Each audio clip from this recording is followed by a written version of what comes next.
सर्वे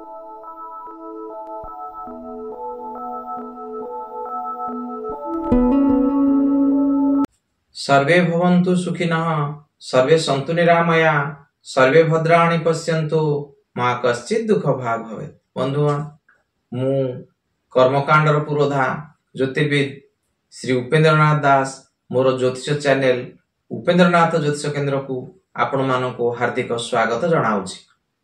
आमे कुंडलीर विभिन्न भाव रे ग्रहंकर विचार कथा पढ़ुचे, आगो को पढ़ी पढ़िका जाउचे।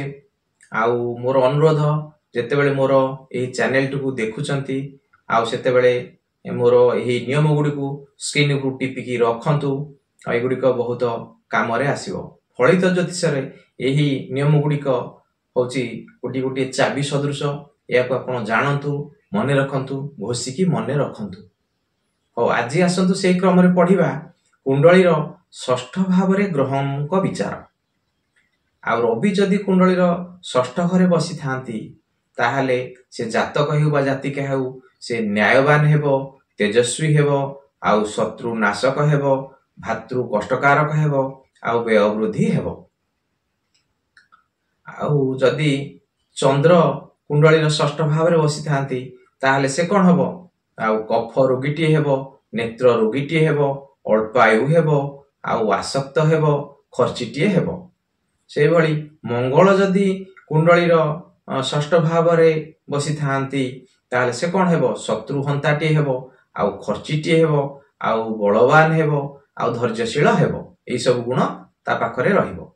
से भली बुध जदि कुंडलीर षष्ठ भाव रे बसी थांती ताहले से कोन हेबो, अन्य मानक संगरे विरोधी हेबो, मतांतर रहिबो, आउ मनांतर रहिबो। से भली गुरु जदि कुंडलीर षष्ठ भाव रे बसी थांती ताहले से जातक हेउ बा जातिका हेउ से रोगीटी हेबो, आउ मकदमा रे जितिला वालाटी हेबो।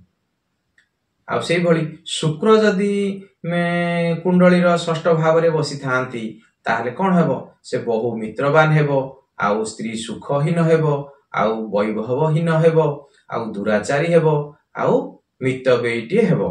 एई सब गुण से जातक हेउ बा जातिका हेउ ता पाखरे रहिबो। से भली शनि जदि कुंडलीर षष्ठ भाव रे बसी थांती ताहले से जातक हेउ बा जातिका हेउ से भोगीटी हेबो, शत्रु हंता हेबो, आउ जाति विरोधी हेबो, आउ कंठ और श्वास संबंधित रोग ता पाखरे देखा देबो। आउ से भली राहु जदि कुंडलीर षष्ठ भाव रे बसी थांती आउ से कोन हबो, शत्रु हंताटी हेबो, आउ निरोगी हेबो, पराक्रमी हेबो, अरिष्ट नाशक हेबो, आउ कमर दर्द पीड़ित हेबो, आउ विधर्मी को द्वारा लाभ पाइबो। ए सब गुण से जातक हेउ बा जातिका हेउ पाखरे रहिबो। से भली केतु जदि कुंडलीर षष्ठ भाव रे बसी थांती ताले कोन हबो, से जणे झगड़ा करला वाला हेबो, आउ मितव्ययी हेबो, आउ विकारीटी हेबो। ए सब गुण से जातक हेउ बा जातिका हेउ पाखरे रहिबो। आपण ई नियम गुडी को सब स्क्रीन को टिपिकी रखंतु। ए गुडी को बहुत काम रे आसियो। आउ आपण याकू एही नियम गुडी को व्यवहार करी अधिक सठिक फलित कथा कहि पारिबे। ए गुडी को टिपिकी रखंतु। आउ मोर अनुरोध, जे माने नुवा करी मोर चैनल को देखुचंती से माने सब्सक्राइब टे करंतु, लाइक टे करंतु, अन्य मानक नॉलेज पे शेयर टे करंतु। और रहुची मु कर्मकांडर पुरोधा आउ ज्योतिर्विद श्री उपेन्द्रनाथ दास।